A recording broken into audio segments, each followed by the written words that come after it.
हाँ बेटा देखो, हमने पिछले वीडियो में 13.6 के 6 सवाल किए थे। ध्यान से देखो, 7वां क्वेश्चन है, बहुत अच्छा क्वेश्चन है। ध्यान से देखो, क्वेश्चन क्या कहता है कि शीशे की एक पेंसिल लकड़ी के एक बेलन के, यानी कि शीशे की एक पेंसिल लकड़ी के एक बेलन के अभ्यंतर, अभ्यंतर का मतलब होता है एक वस्तु के अंदर दूसरी वस्तु डालते हैं, वो अभ्यंतर होती है, ठीक है ना। अंदर अभ्यंतर में ग्रेफाइट से बने ठोस बेलन को, यानी कि अभ्यंतर उसके अंदर ग्रेफाइट से बना एक ठोस बेलन को डाल करके बनाई गई है। पेंसिल जो है वो उसके अंदर एक ग्रेफाइट डाल करके बनाया गया है। पेंसिल का व्यास 7 mm है। पेंसिल का व्यास 7 mm, mm का मतलब होता है मिलीमीटर बेटा, ठीक है ना। मापने की सबसे छोटी इकाई होती है। पेंसिल का व्यास 7 mm है और ग्रेफाइट का व्यास 1 mm है। यानी कि पेंसिल पूरी जो है लकड़ी सहित उसका व्यास तो 7 mm है, लेकिन उसके अंदर जो ग्रेफाइट है उसका व्यास 1 mm है। यदि पेंसिल की लंबाई 14 सेंटीमीटर है तो लकड़ी का आयतन और ग्रेफाइट का आयतन दोनों ज्ञात करना है। ध्यान से देखो बेटा, ग्रेफाइट का और लकड़ी का आयतन ज्ञात करना है।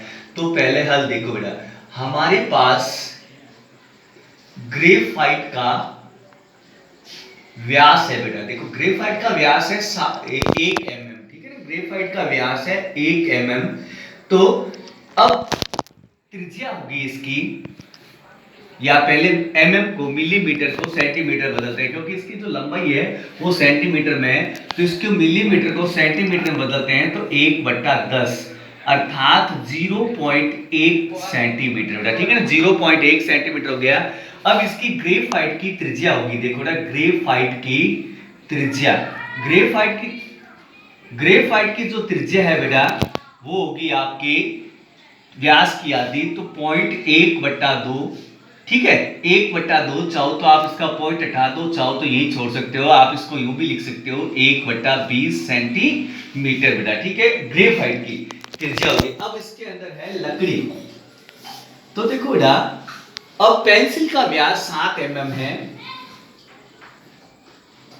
पेंसिल का व्यास 7 mm है मेरा, ठीक है। पेंसिल का व्यास 7 mm है, अर्थात 7 mm का मतलब है 7/10 यानी कि 0.7 सेंटीमीटर। तो बेटा इसकी त्रिज्या होगी आपकी,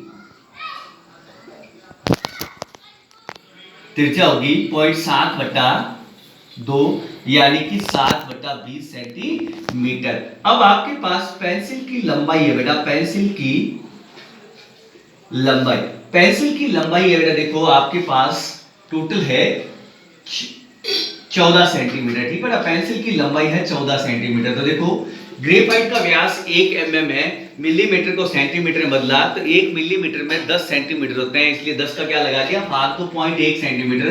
तो इसकी त्रिज्या होगी एक व्यास की आधी, तो 0.1 का आधा 1/2 अर्थात पॉइंट हटाया तो 0 बढ़ गया 101/20 सेंटीमीटर। इसी प्रकार पेंसिल का पूरा यानी कि ग्रेफाइट साइज, उसका व्यास है आपके 7 mm, मिलीमीटर को सेंटीमीटर बदला तो 10 का भाग दिया तो 0.7 सेंटीमीटर। अब त्रिज्या होगी इसकी 0.7/2 यानी कि पॉइंट हटाया तो 20 आ गया, 7/20 सेंटीमीटर। और पेंसिल की लंबाई है आपकी 14 सेंटीमीटर। अब हमें इसके अंदर एक तो ज्ञात करना है लकड़ी का आयतन और दूसरा ज्ञात करना है ग्रेफाइट का आयतन, दो ज्ञात करने हैं बेटा, ठीक है। तो पहले हम ज्ञात करते हैं ग्रेफाइट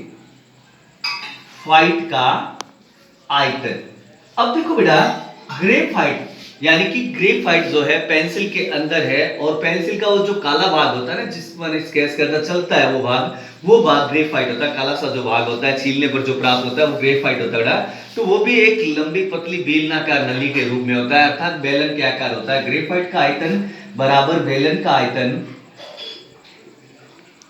बेलन का आयतन, बेलन का आयतन होता है बेटा पाई आर स्क्वायर एच, बेलन का आयतन होता है पाई आर स्क्वायर एच बेटा, ठीक है ना। पाई का मान है आपके, देखो पाई का मान का कुछ यूज तो नहीं करना है, ठीक है, यही है। पाई का मान है 22/7।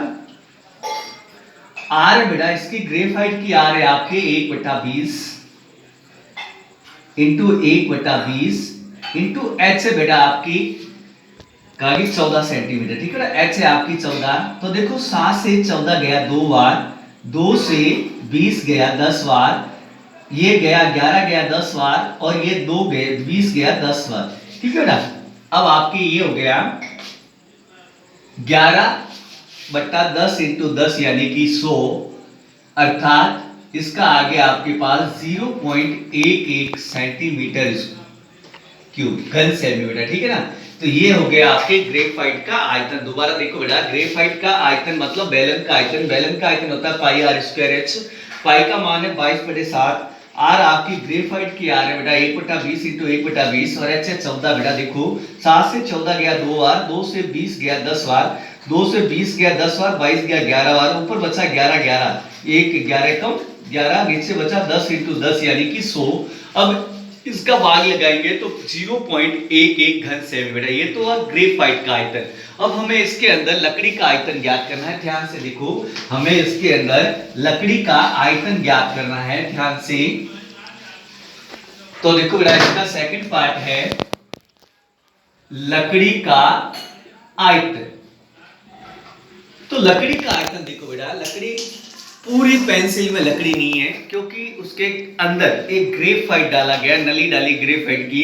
इसका मतलब क्या करेंगे बेटा, पेंसिल का आयतन, पेंसिल का आयतन, पेंसिल के आयतन में से ग्रेफाइट का आयतन घटा देंगे। ग्रेफाइट का आयतन, पेंसिल का आयतन माइनस ग्रेफाइट का आयतन, क्योंकि ग्रेफाइट है वहां पे, पेंसिल में लकड़ी नहीं होगी बेटा।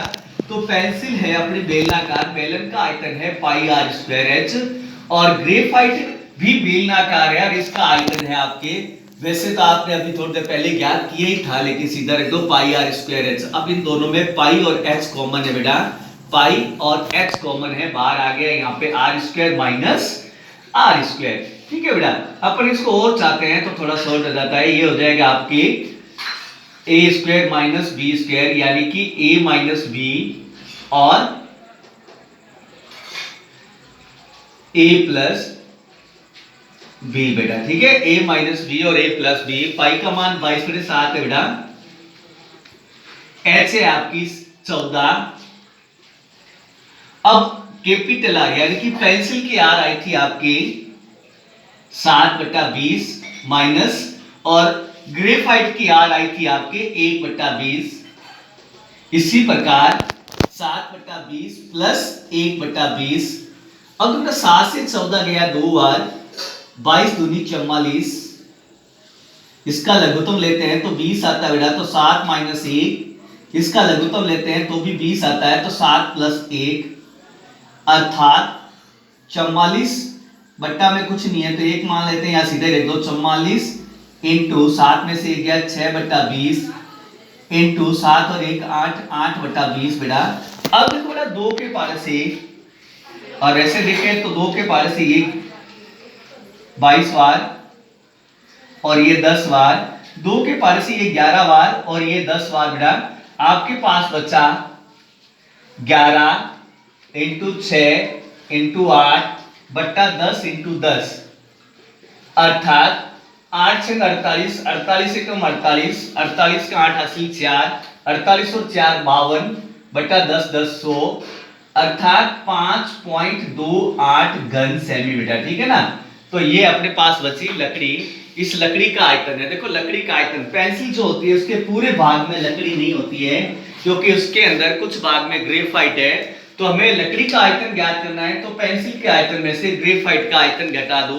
अब पेंसिल भी बेलनाकार है, ग्रेफाइट भी बेलनाकार है बेटा। बेलन का आयतन पाई आर स्क्वायर एच होता है, तो ग्रेफाइट का आयतन भी पाई आर स्क्वायर एच। इन दोनों में कॉमन है pi h r square minus are square. अब ये a square minus b square एक सरल समीकरण बन गई, यानी कि इसको एक बार माइनस में एक बार प्लस में, ए प्लस बी और ए माइनस बी, अर्थात पाई का मान 22/7, एच है आपकी 14, कैपिटल आर है 7/20, स्मॉल आर यानी कि ग्रेफाइट की आर है आपकी 1/20। अब इसी प्रकार 7/20 प्लस 1/20, 7 से 14 गया 2 बार, 22 दूनी 44, इसका लघुत्तम 20 तो 7 माइनस 1, इसका भी लघुत्तम 20 तो 7 प्लस 1, 7 में से 1 गया 6/20, 7 और 1 8/20। देखो बेटा 2 के पारे से 22 बार, 2 के पारे से 10 बार, 2 के पारे से 11 बार, 2 के पारे से 10 बार, ऊपर बचा 11 6 8 और नीचे बचा 10 इंटू 10, 11 6 8 6 48, 48 को 11 से गुणा की 528 और 10 को 10 से गुणा की 100, 100 यानी कि 2 संख्या बाद पॉइंट लगाते हैं तो 5.28 घन सेमी बेटा। ठीक है।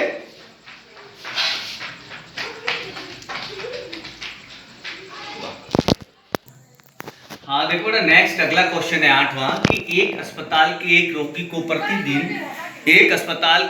को प्रतिदिन 7 सेमी व्यास वाले एक बेलनाकार कटोरे में सूप दिया जाता है। एक 7 सेमी व्यास का बेलनाकार कटोरा है जिसमें सूप दिया जाता है।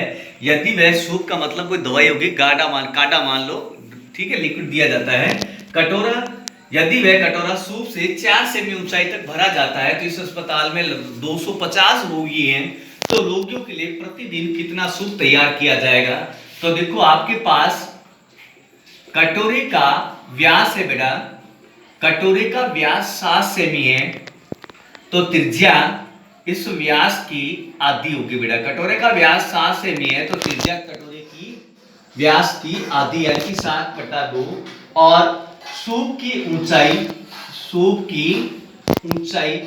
की ऊंचाई का मतलब है यहाँ पे जितना ऊंचा सूप आएगा तो उतना ही बेलनाकार पात्र यूज होगा। सूप की ऊंचाई यानी कि बेलन की ऊंचाई यानी कि 4 सेंटीमीटर है बेटा, ठीक है। अब देखो बेटा, तो एक कटोरे में सूप की मात्रा, एक कटोरे में सूप की मात्रा का मतलब है बेलन का आयतन, क्योंकि कटोरा जो है वो बेलनाकार है बेटा, अर्थात एक कटोरे में कितना सूप आएगा, तो एक कटोरे में सूप की मात्रा का मतलब है बेलन का आयतन। बेलन का आयतन होता है बेटा पाई आर स्क्वायर एच। पाई का मान है 22/7, आर है बेटा आपकी 7/2 इंटू 7/2, और एच है आपकी 4 बेटा, ठीक है। 7 से 7 गया, 2 से 4 गया, 2 बार, 2 से 2 गया बेटा, तो 22 इंटू 7 यानी कि 22 को 7 से गुणा, 7 दूनी 14 हासिल 1, 7 दूनी 14 1 15, अर्थात 154 घन सेमी बेटा, ठीक है ना।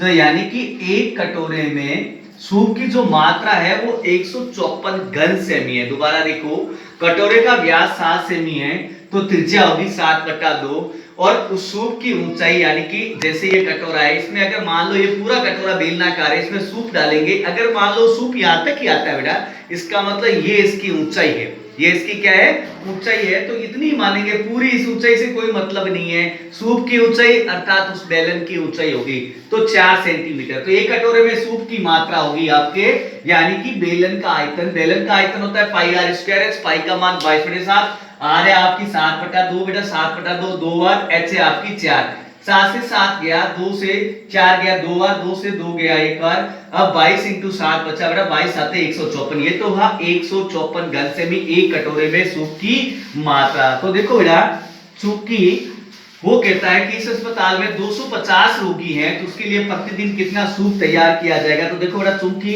एक रोगी के लिए सूप तैयार किया जाता है, यानी कि एक रोगी को सूप दिया जाता है 154 घन सेमी, एक रोगी को रोजाना 154 घन सेमी सूप दिया जाता है, जबकि ऐसे 250 रोगी हैं, इसलिए 250 रोगियों के लिए 250 रोगियों के लिए सूप तैयार किया जाता है। 250 रोगियों के लिए कितना तैयार किया जाता है? तो 154 को 250 से गुणा करेंगे बेटा, 154 को 250 से गुणा करते हैं तो 0 की 0, 25 चौका 100, 100 की 0 हासिल 10, 25 पंजा 125 और 10 135, 135 का 5 हासिल 13 बेटा, 25 से कम 25, 25 और 13 हो गए आपके 38, अर्थात 38,500 घन सेमी। दोबारा देखो, 0 की 0, 25 चौका 100 की 0 हासिल 10, 25 पंजा 125 और 10 135, 135 का 5 हासिल 13, 25 से कम 25, 25 और 13 हो गए बेटा 38, अर्थात 38,500 घन सेमी सूप रोजाना तैयार किया जाएगा बेटा, ठीक है।